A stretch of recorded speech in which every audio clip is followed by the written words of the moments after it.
नमस्कार. लक्ष्मीच्या पावलांनी या भागामध्ये आजच्या एपिसोडमध्ये असं दाखवलेलं आहे की कला, अद्वैत आणि सरोज हे तिघंही ऑफिसमधून परत घरी येत असतात आणि घरी आल्यानंतर त्यांचे जे पडलेले चेहरे आहेत हे पाहून आबांना, रजनी मॅडमला आणि सोहमला खूप आश्चर्य वाटतं की नक्की झालं काय आहे आणि चेहरा का पडलेला आहे. तेवढ्यात सोहम म्हणतो की हे काय आहे, हे न्यूजला काय आलेलं आहे आणि कला तिथे थांबून रडत रडत म्हणते की आबा, माझ्याकडून आज खरंच चूक झालेली आहे आणि त्यामुळेच अद्वैत आणि सरोज मॅडमचा चेहरा पडलेला आहे.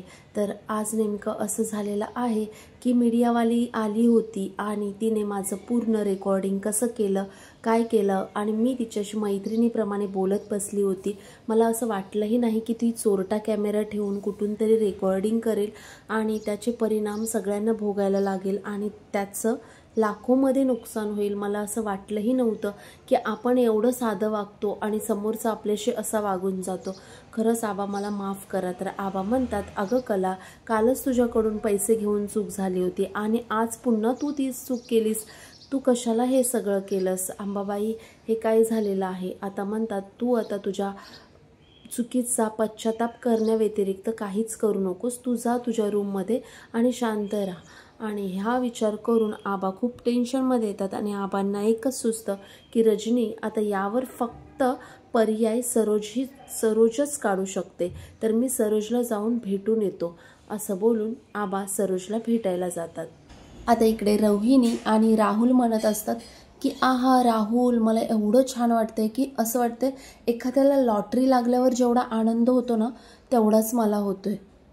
मूर्ख मुलगी कला, तिला बावळटला एवढं पण कळत नाही की आपण काय बोललं पाहिजे. बघ ना, स्वतःच्याच दाताने स्वतःचं बोट चावून घेतलं. आता बसली असेल बोंबलत. आता लक्षात ठेव राहुल, इथून पुढे आपला प्लॅन असाच वर्क व्हायला हवा. आणि मूर्ख मुलगी कला, बावळट कुठली. राहुल म्हणतो की प्रत्येक वेळी अपयश जरी आपल्या पदरात पडत असेल तरी सुद्धा कधी ना कधीतरी आपल्या प्लॅनला यश मिळेलच. आता यापुढे ना यशाला मी माझ्याजवळ बांधून ठेवणार आहे, त्यामुळे यश हे भेटणारच आहे आपल्याला. रोहिणी हे ऐकून विचारते, हो राहुल, पण आता यानंतर तुझ्या डोक्यात काय प्लॅन आहे? तर तो म्हणतो, हो मम्मा, पुढे बरंच काही प्लॅन करून ठेवलेला आहे मी. असा काही प्लॅन आहे की तुला मजा येणार आहे मम्मा. पण रोहिणी म्हणते की असं काय करतोयस राहुल? नुसतं एंटरटेनमेंटवर राहून चालणार नाही. आपल्याला काहीतरी खर्चाची सोयसुद्धा केली पाहिजे, त्याच्यातून आपला काहीतरी फायदासुद्धा झाला पाहिजे.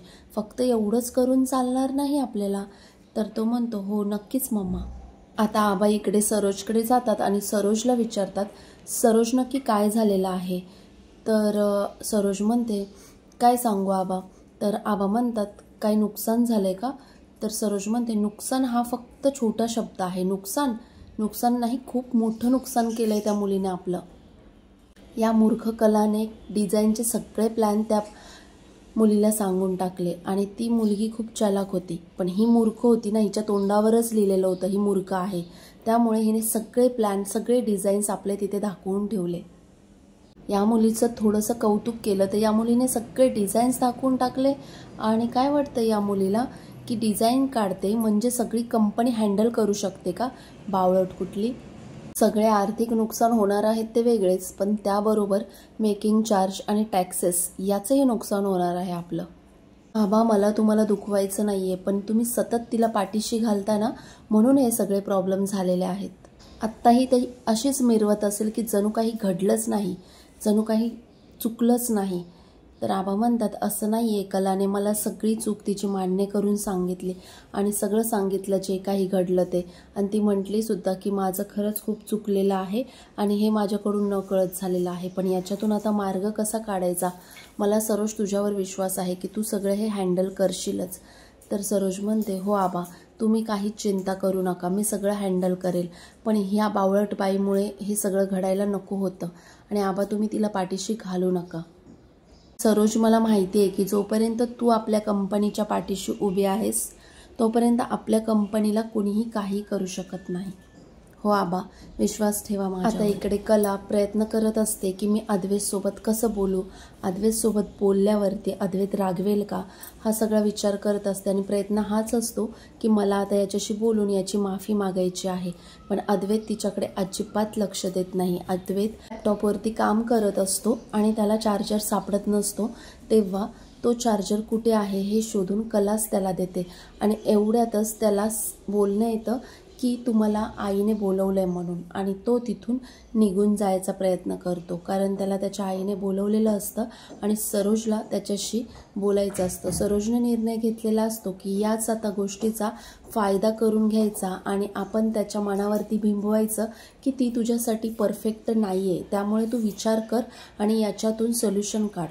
तर आता बघू, अद्वैत सरोजकडे जातो, चार्जर घेतो आणि चार्जर घेऊन लॅपटॉप चार्जिंगला लावतो आणि तो सरोजने बोलवलं म्हणून सरोजच्या रूममध्ये जातो.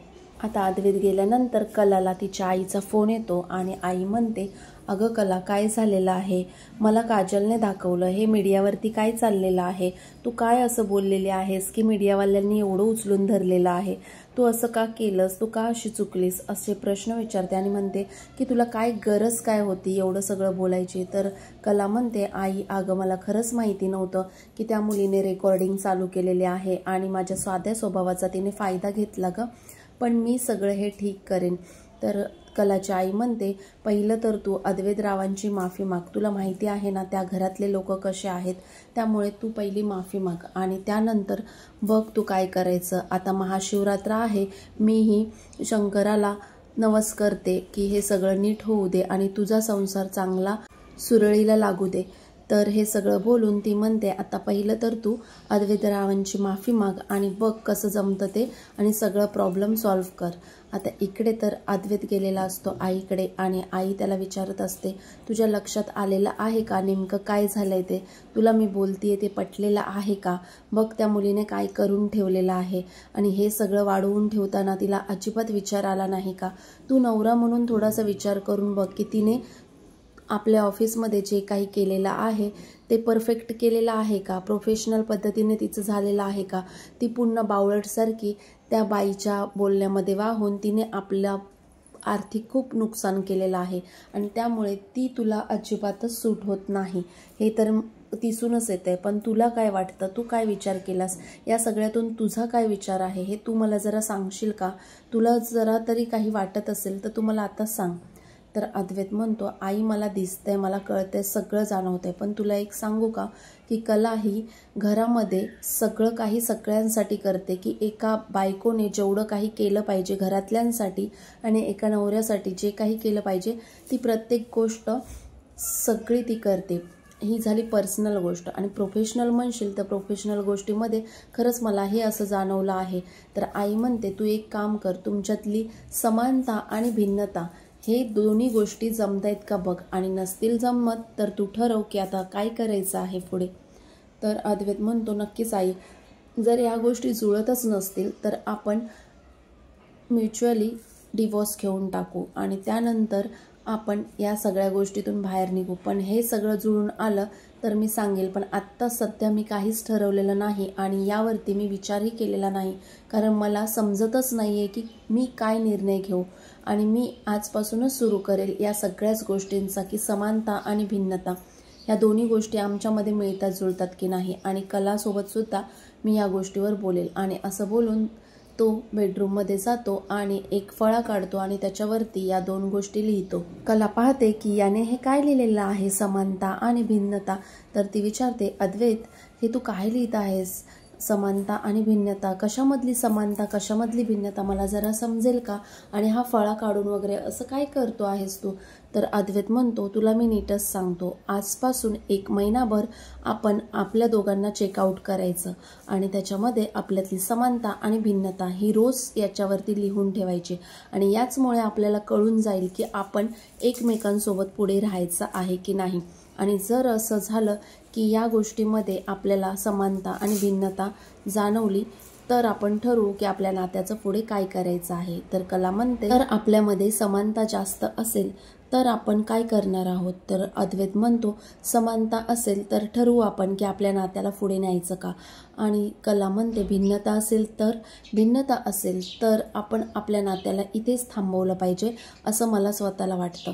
तर त्यामुळे जर आपल्यामध्ये भिन्नता जास्त निघाली तर आपण डिवोर्स घेऊन टाकू, आणि जर समानता जास्त निघाली तर ठरवू आपण की काय करायचं आहे. कारण मला असं वाटतं, असं स्ट्रेच करण्यामध्ये काहीच पॉईंट नाही आहे. आपलं नातं कोणत्या वळणावर जातं हे मला कळतही नाही आहे.